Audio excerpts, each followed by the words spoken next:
Avante, cavaleiros do civismo, brado forte feito audaz, exaltando o patriotismo, nosso hino é repleto de paz.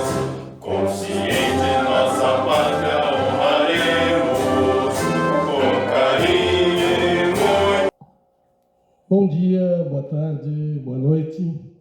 Eu sou Júlio Teixeira e estou convidando a todos os internautas para assistirem através do canal do YouTube e do Facebook da Liga da Defesa Nacional mais um episódio do nosso bate-papo. Falamos diretamente da sede da Liga da Defesa Nacional do Rio Grande do Sul, com o apoio cultural do GBUX, Previdência e Seguro Pessoal, com plano para toda a sua vida. Saúdo o nosso convidado Marco Dangui Pinheiro, o diretor de divulgação da Liga da Defesa Nacional e produtor, Jorge Rangel, e todos que estão nos assistindo nesse momento. Hoje nós vamos conversar com o compatriota coronel do Exército Brasileiro, Marco Dangui Pinheiro. Ele já exerceu vários cargos junto à Liga da Defesa Nacional, como de diretor do interior, vice-presidente, presidente do Conselho Consultivo, presidente do Diretório Executivo da Liga da Defesa Nacional por 2 gestões e recentemente foi eleito para exercer pela 3ª vez o cargo de presidente executivo da gestão 2025-2026. De imediato, passamos a palavra ao nosso convidado para que ele nos diga, primeiramente, quem é o presidente Marco Dangui Pinheiro, eleito para exercer o seu 3º mandato junto à Liga da Defesa Nacional. Boa tarde, professor Júlio. Boa tarde, Rangel. Primeiro, uma satisfação estar conversando com vocês. É sempre muito bom, dentro da Liga, a gente trocar ideias e falar a respeito da nossa Liga e do nosso trabalho. Você sabe, Júlio, mais do que eu, você foi o presidente que me passou a Liga quando eu fui eleito, do que é importante o trabalho dos nossos voluntários. Nós todos somos voluntários na Liga, e isso é decisivo para a existência da Liga, até pelos princípios e valores que a Liga defende. Bom, eu cheguei na Liga através de companheiros que estavam trabalhando já na Liga, me convidaram, e eu achei a proposta interessante. Eu tinha passado para a reserva do Exército, oficial do Exército, tinha passado para a reserva do Exército uns 10 anos antes, e tinha também exercido o cargo de secretário da Federação Gaúcha de Esportes e Equestres, e ao término do meu mandato eu passei a integrar a Liga da Defesa Nacional. Com muita satisfação, com muita honra, cheguei a essa posição de presidente e agora novamente eleito, e entendo que tenho um orgulho enorme disso, uma satisfação de poder contar com a confiança dos parceiros com os quais nós trabalhamos, mas também tenho a ideia do tamanho da responsabilidade que é dirigir uma instituição com mais de 100 anos de idade, 100 anos de existência, com muitos trabalhos produzidos em prol da nossa pátria e de muitos brasileiros. Eu sei dessa responsabilidade e só penso que eu tenha a serenidade, a lucidez e a força para desempenhar mais uma vez esse papel. Mas também tenho a consciência que se estiver sozinho não faço nada. Que eu dependo, preciso, quero contar muito com a contribuição dos companheiros que estão, os compatriotas que estão aqui na Liga. Eu sou paranaense, eu nasci no meio do mato. Eu digo assim, sou filho das barrancas do Rio Iguaçu. Quem é paranaense sabe bem disso. O Rio Iguaçu é um rio caudaloso, um vale enorme que corta o Paraná de leste para oeste, vai desembocar lá em Foz do Iguaçu, nas cataratas. mas ele passa todo o Paraná. E é um rio que passa a Serra do Mar, de alguma forma. Então é um rio com vales muito profundos. E o Iguaçuzão tem histórias fantásticas das pessoas que habitam a sua região ali. As influências que aquele rio enorme exerce sobre as pessoas. Eu nasci ali. Fui criado no meio do mato. Quem me alfabetizou foi a minha mãe, meu pai, mas principalmente minha mãe. O pai saía trabalhar e a mãe ficava, botava um banquinho, fazia eu e meus irmãos sentarem, era a tabuada e o ABC. A gente ficava repetindo para lá. E depois disso, função até da origem do meu pai, eu fui estudar numa colônia de alemães. E passei 2 anos no ensino, hoje ensino fundamental, estudando nessa escola, e acabei falando mais o alemão do que o português nesse período. Infelizmente, por aquelas coisas que a gente não dá importância, eu abandonei o alemão, não voltei a praticar, e hoje eu escuto, eu entendo, mas eu não consigo mais falar. Mas isso me credenciou, a escola dos alemães, fantástica, me credenciou depois a fazer o concurso da Escola Preparatória de Cadeiras do Exército. Eu passei nesse concurso e 7 anos depois, saí oficial do Exército e vim para o Rio Grande do Sul. Casei, constituí família, desenvolvi a maior parte da minha carreira aqui no Rio Grande do Sul, evidentemente fazendo os cursos regulares da instituição ao longo dos anos, no Rio de Janeiro, em Brasília, até que em algum momento, já num estado maior feito, eu fui comandar Uruguaiana, a nossa terra, né? Você é de lá, você sabe, o carinho que eu tenho por Uruguaiana foi o quartel de cavalaria 8º SMEC, o Conde de Porto Alegre, que eu tive a prazer, a honra enorme de comandar. Te juro que eu nunca trabalhei tanto na minha vida como no comando daquele quartel lá. Mas que tropa! Eu falava para os descendentes de charrua daquele quartel, digo, não existe no mundo tropa melhor do que vocês. Só vocês querem treinar, ninguém bate vocês. E eles acreditavam. E é verdade. É verdade. Eu tive uma honra muito grande, eu fiz um trabalho, foi colocado isso pelo Exército. Quando eu fui para lá, eu transformei o 8º em unidade de pronto emprego, uma unidade especial de emprego imediato, e eu preparei aquela tropa para ir para Angola. Nós tínhamos uma missão a cumprir em Angola, uma missão de paz, com todo o quartel. No decorrer do tempo, não sei se para o bem ou para o mal, acabei não indo. Por questões do próprio Exército, da própria diplomacia brasileira, acabei o quartel não indo. Mas eles estavam preparados para fazer isso.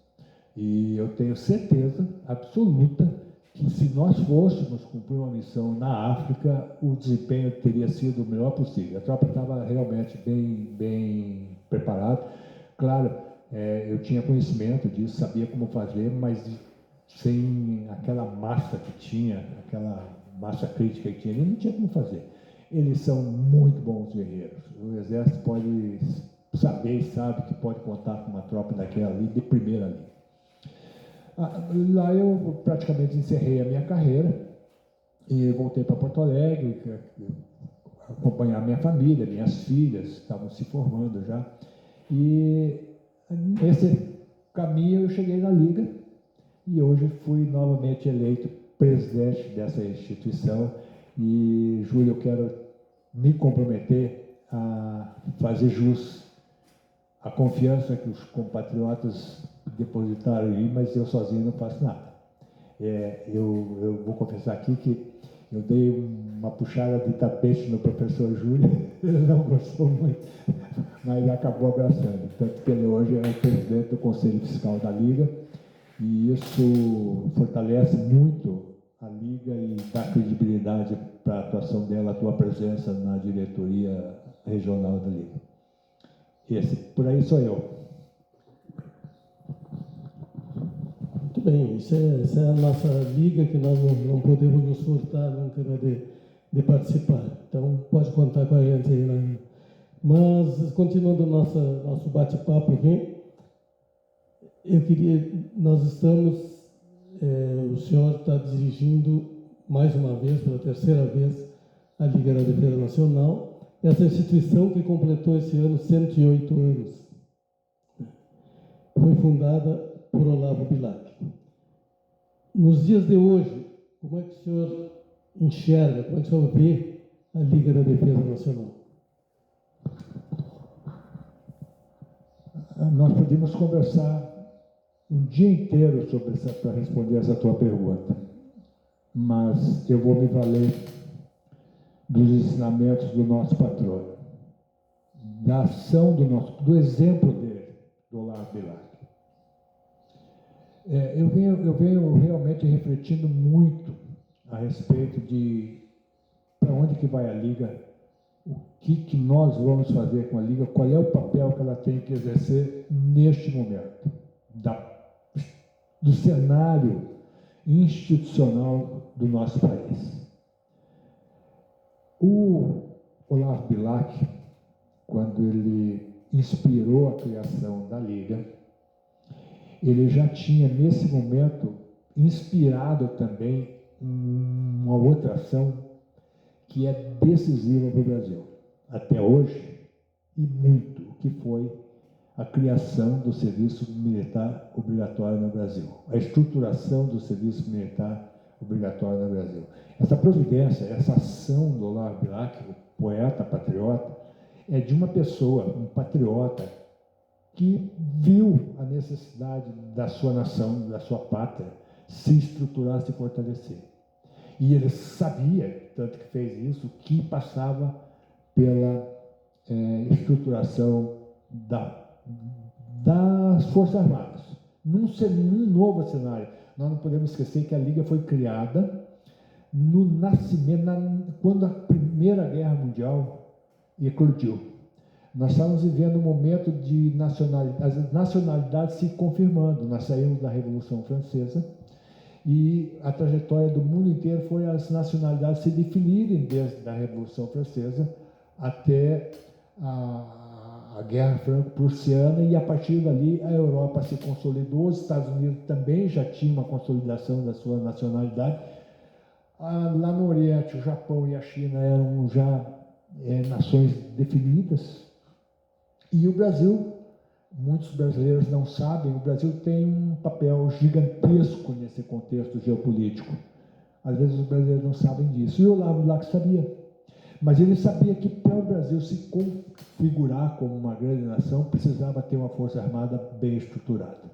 E nós não tínhamos armamento mais moderno, não tínhamos participação externa muito expressiva, mas tinha que criar uma força armada forte. E ele viu nisso com absoluta clareza e com muita razão da geração de um serviço militar obrigatório. Eu lembro, professor Júlio, nós fizemos um simpósio em Cachoeirinha, e veio um menino, um jovem professor lá do Espírito Santo. Não faz tanto tempo assim, foi 2012, 16, por aí. Não faz tanto tempo. E esse menino me deu uma lição. Eu quase me enfiei para baixo da minha poltrona quando ele falou uma coisa que para mim deveria ser evidente e não era, que era a força do serviço militar. Ele me chamou a atenção para isso. E eu já tinha trabalhado com mobilização aqui. Sabia que era importante, mas não com o ângulo que ele viu. E eu hoje, sem descer em maiores detalhes do que me levou a refletir, eu hoje tenho a concepção, tenho a ideia clara de que o Brasil está entre as 10 maiores potências militares do mundo, não é por armamento, não é pela sua indústria bélica, que é muito importante, existe muito forte no Brasil, os brasileiros também não sabem, mas essa potência que o Brasil é como uma força militar se deve muito à sua reserva. Está ali um reservista. Tá ali. E este homem, o Rangel, Jorge Rangel, é um exemplo claro do que eu estou falando. Eu pergunto para o Rangel, conheço ele, meu amigo de longa data, respeito profundamente o trabalho que eles fazem aqui, e eu pergunto para o Rangel, você em algum momento, depois de ter passado pelo quartel lá da Serraria, você esqueceu do Exército? Não. E como ele, você também, e muitos outros, a totalidade, quase a totalidade dos brasileiros que passaram por dentro dos quartéis, tem essa vinculação à Força Armada. É uma confiança. É uma confiança na Força Armada. E este valor, essa concepção, ela é extremamente importante para a unidade do Brasil, para a força, aquilo que nós falamos da força do patriotismo que une o país, está baseado também, tem muita influência desta percepção que os brasileiros que passaram por dentro dos quartéis têm do serviço militar, do que são as suas forças armadas. Eles sabem. E eu vejo hoje, sofrendo também com o que está acontecendo, o constrangimento, o questionamento que eles fazem e a não aceitação de algumas coisas que ocorreram, justamente porque tem um vínculo extremamente forte com a instituição militar. Bom, o Olavo Bilac viu isso e ele foi o gerador disso, Rogério. E isto tem um valor muito acima da institucionalidade do Brasil. Isso é nação? Isso é nação, é o pensamento de um povo. E ele viu isso. Ele criou o serviço militar obrigatório e é essa força que nós temos. Mas ele viu que precisava fazer mais. E fez. Foi ele o grande inspirador nas palavras dele, robustecer o sentimento de patriotismo entre os brasileiros. O lema que nós usamos hoje diz isso, né? Como é que é? Do espírito patriótico. Hein? Do espírito patriótico. Do espírito patriótico. A alma de uma nação é o espírito patriótico do seu povo. E exprime exatamente o que o Olavo Bilac pensou. Porque o patriotismo é uma força que é inerente, ela é atávica no ser humano, é o sentimento de pertencimento à sua terra. Mas você pode gostar ou pode não gostar. E os brasileiros gostam do seu país. Apesar dos políticos e outras coisas que nós temos por aí, o sentimento que os brasileiros têm é muito forte em relação ao seu país. É um país maravilhoso, gigante, com uma diversidade de cultura, de regiões, etc. Não existe no mundo igual. Não existe no mundo igual. Muita gente fala isso. E os brasileiros percebem, eu não digo que tenham consciente, mas percebem isso. E amam o seu país. Tem essa força. O Olavo Bilac foi, indiscutivelmente, uma das pessoas que consolidou isso. Então, essas duas forças, o sentimento de patriotismo e a força sem ser redundante, a força de uma força armada, dizem exatamente o papel da Liga da Defesa Nacional hoje. Claro que nós não temos a força como aconteceu lá atrás, mas esse é o nosso caminho. E por que eu estou dizendo isso, Júlio? Porque eu pretendo, de alguma forma, nessa minha nova gestão, orientar o trabalho da Liga no sentido de fortalecer ou de esclarecer um pouco mais a relação entre o povo brasileiro e sua Força Armada. E acho que a Liga tem um papel decisivo para fazer isso, atendendo o que o nosso poeta, o nosso patrono, falou e fez lá atrás.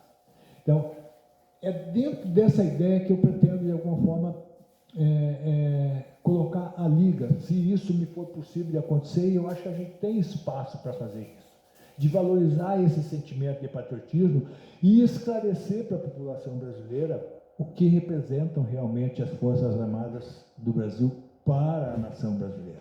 Eu vou parar por aqui, porque eu acho que você tem outras perguntas para fazer e aí a gente vai dar continuidade nisso. As perguntas que eu tenho para fazer é mais ou menos dentro da mesma linha, né? Então já me respondeu aí com a sua fala, já respondeu 2 ou 3 questões que eu faria aqui.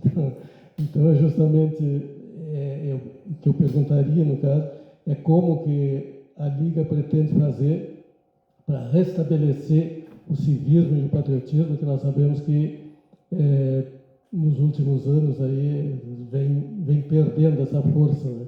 Então, o senhor já nos respondeu aí, dizendo o que a Liga, na próxima gestão, pretende fazer para que isso aconteça. Mas, de qualquer forma, eu gostaria que os nossos internautas soubessem também quais são os projetos que a Liga pretende, mais objetivamente, os projetos que a Liga pretende desenvolver durante a sua gestão, agora nos próximos 2 anos, 2025 e 2026. Certamente já tem os projetos elaborados e os nossos associados e os internautas, de modo geral, têm interesse de saber isso. Poderia explicar para nós? Quanto tempo eu tenho? Quanto tempo você gostaria que eu usasse isso? E eu quero confessar aqui que eu e o professor Júlio, nós não combinamos a pauta. Mas a pauta é indiscutivelmente essa que acho que a gente deve tratar para esclarecer os nossos compatriotas e quem está nos assistindo. Júlio, eu vou, não é discordar, mas eu vou dar uma outra visão a respeito do que eu entendo como o patriotismo dos brasileiros. Como é que eu vou dizer? Eu não acho que seja restabelecer isso. O patriotismo está ali. Quando você passa mensagens certas, olha, presta atenção, o nosso símbolo é a nossa bandeira verde e amarela, o nosso símbolo é o nosso hino nacional brasileiro, esses são nossos símbolos. A nossa cultura, ela tem uma origem judaico-cristã. Nasceu ali pela Grécia, passou por Roma, e que foram absolutamente, de alguma forma, influenciadas pelo cristianismo. E nós somos filhos dessa origem. Nós somos filhos dessa origem. E é isso que nós temos, nós criamos, nós montamos o Brasil, os portugueses montaram o Brasil desse jeito. E se me perguntarem assim, você quer mudar? Não, não quero. Essa é a minha origem. Eu sou filho dessa cultura. A minha mãe era uma católica fantástica. Eu acho que eu nunca encontrei uma pessoa tão católica quanto a minha mãe. Católica, no sentido que é o catolicismo. Ferrenha. Eu não segui muitos passos dela, mas eu admiro profundamente o que ela fez. E essa cultura, Júlio, essa origem nossa, ela não pode ser esquecida. Nós montamos o Brasil dessa forma. A gente montou o Brasil dessa forma. Eu digo montamos porque eu já sou hoje com mais da metade do caminho andado com absoluta certeza. Então, o que eu fiz lá para trás foi atender a esses princípios, esses valores da nossa cultura. Eu me considero um conservador na acepção da palavra. E qual é a síntese do conservadorismo? É um compromisso com aqueles que já estão enterrados no solo e com aqueles que vão nascer. Esse é o nosso compromisso, esse é o meu compromisso de conservador. De respeitar a história que foi montada pelos meus antepassados e projetar a história dos nossos filhos, dos nossos netos. Você tem teus netos, Gabriel que está lá, né? E esse é o caminho. E eu vejo dessa forma. E isso está latente, isso é atávico no brasileiro. Não é restabelecer, acho, Júlio, eu acho que é só despertar isso. E nós sabemos, quem fez a corrida do fogo simbólico da pátria, e você fez, quando a gente recebe as crianças, gurizada pequena, 8, 9, 10 anos, e você faz uma cerimônia hasteando a bandeira nacional ou cantando o hino nacional, você percebe que as pessoas se deixam contaminar, se deixam envolver por esse ambiente de patriotismo. Por isso que eu digo que isso é atávico. É difícil despertar isso? Não, claro que não é difícil, mas como fazer exatamente para despertar? Como é que deixar isso mais vivo? Aí nós temos alguns caminhos complicados. Eu vou falar, porque me causou um mal-estar, não é constrangimento, me causou um mal-estar quando eu vi o presidente da República dizer que o patriotismo era um valor a ser combatido, que eles sempre combateram, e era um valor a ser combatido pela atual administração do Brasil. Acredito eu que isso é um absurdo, ele não entendeu. Eu prefiro acreditar que ele não entendeu o que ele falou.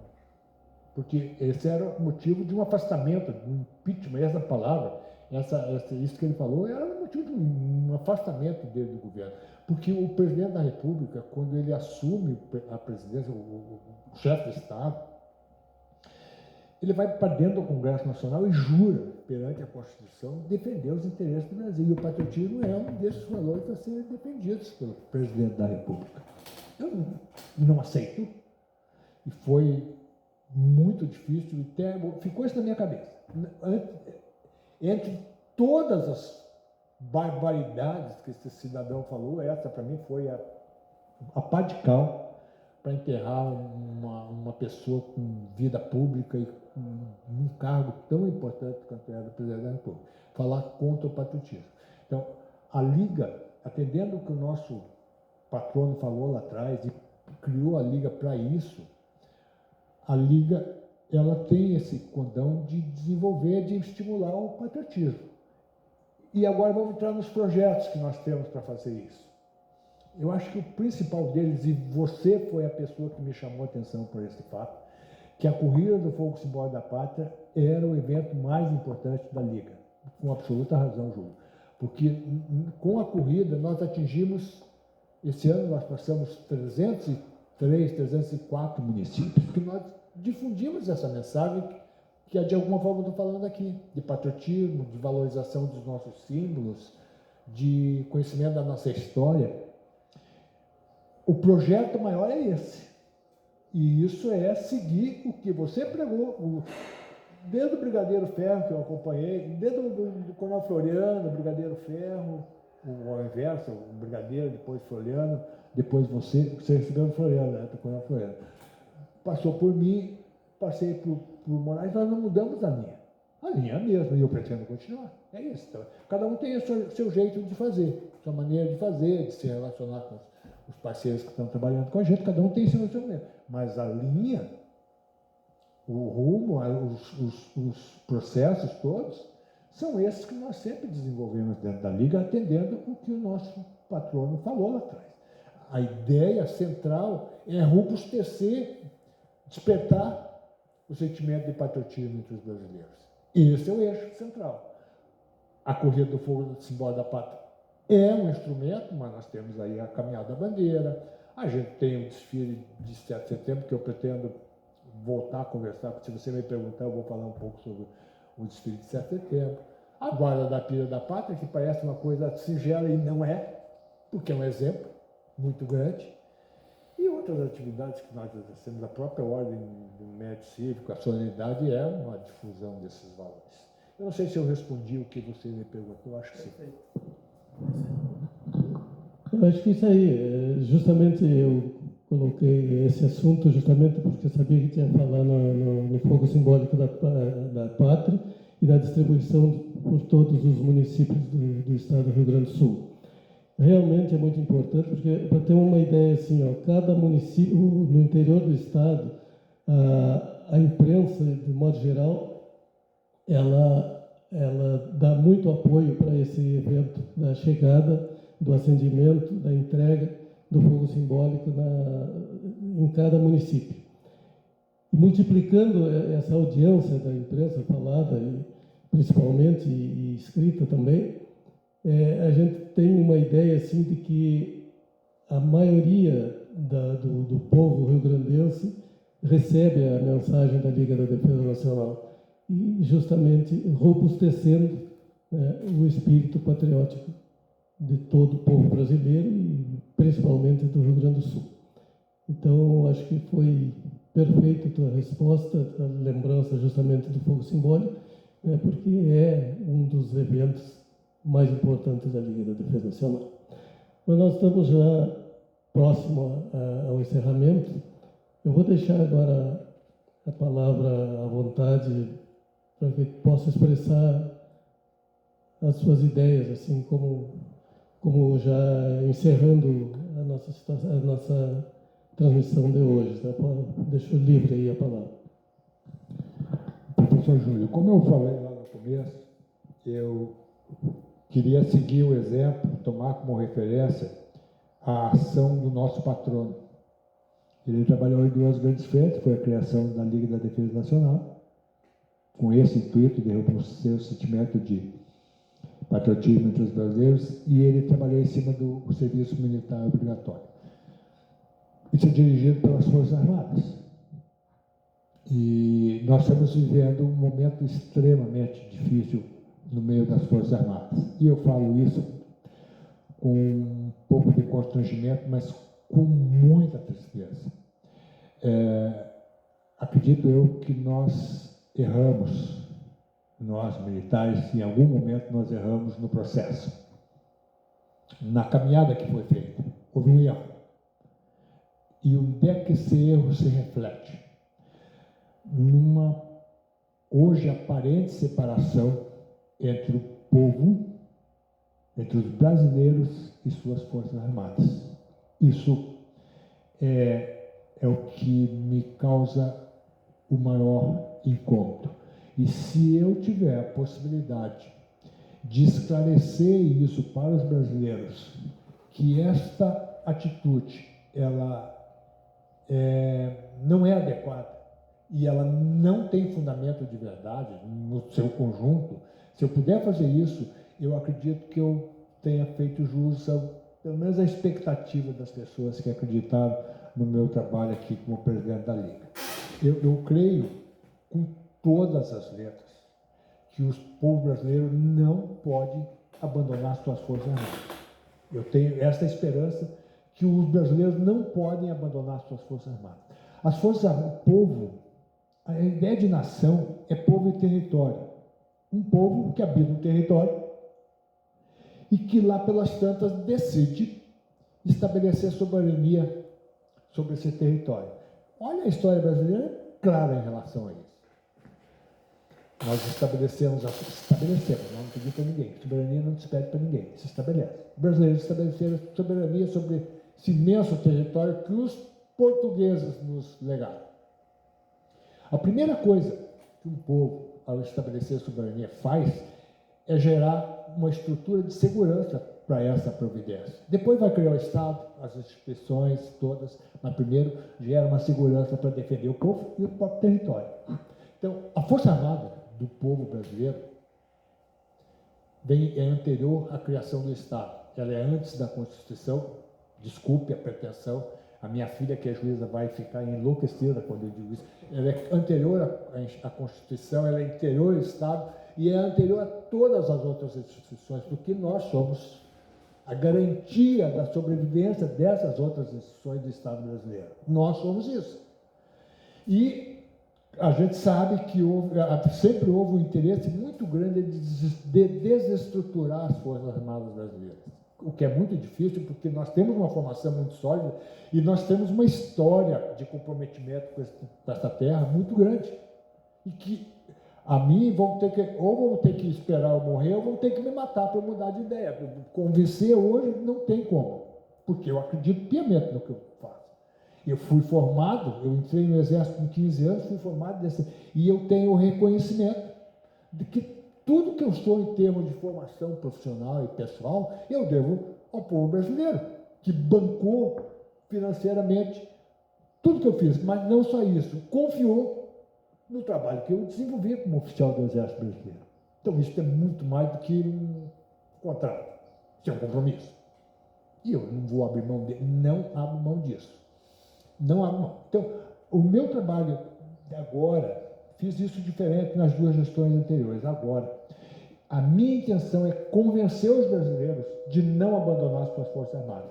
Nós não podemos entregar as nossas Forças Armadas para os nossos inimigos, para quem não é patriota. Entendeu, né, professor? Não podemos entregar. E os brasileiros precisam das suas Forças Armadas. Vão ter que perdoar os erros. Talvez punir quem errou. Pode fazer isso, mas não abandone as suas Forças Armadas. Eu digo com todas as letras. Os militares brasileiros são patriotas. E as nossas cores são verde e amarelo. E o nosso hino é esse que está aí, o hino nacional brasileiro. É o compromisso que eu assumo. E eu vou trabalhar nesse sentido, professor. Claro que eu entendo que a Liga tem que ter a isenção política, mas a minha questão não é política. A minha questão é de princípios e valores do nosso povo, da nossa gente e da proteção dessa terra que nós recebemos dos nossos antepassados. Esse é o compromisso, professor. E acho que vai ser difícil me convencer que eu esteja errado no que eu estou pensando. Vai ser muito difícil.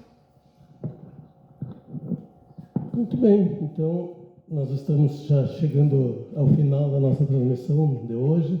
Nós queremos agradecer a presença do presidente da Liga da Defesa Nacional, que assume agora segunda-feira oficialmente, né? Então, na solenidade da Ordem do Mérito Cívico, ele estará assumindo a terceira gestão como presidente da Liga da Defesa Nacional. Então, é uma honra para nós receber aqui na nossa sede, nos nossos estúdios, cujo mandatário é o próprio entrevistado, que a partir de segunda-feira volta a mandar em toda a estrutura da Liga da Defesa Nacional. Então, nós queremos agradecer e homenageá-lo pelas suas palavras aqui ditas e também desejar que tenha uma gestão profícua e que a Liga possa cada vez mais desempenhar o seu papel. Queremos agradecer também ao diretor da divulgação, Jorge Rangel, pelo apoio de sempre, né? O Rangel, ele filma, ele produz, né? Então ele está sempre levando o seu apoio aqui para a Liga da Defesa Nacional. Nós queremos agradecer aos internautas que prestigiam nossas postagens e pedir que eles não esqueçam de assistir, compartilhar e também fazer a sua inscrição no canal, né? Que é muito importante para nós. Agradecemos também a parceria com o GBUX, Previdência e Segurança Pessoal, com planos para a sua vida. E dessa forma, nós encerramos a nossa transmissão de hoje e até a nossa próxima edição. Muito obrigado.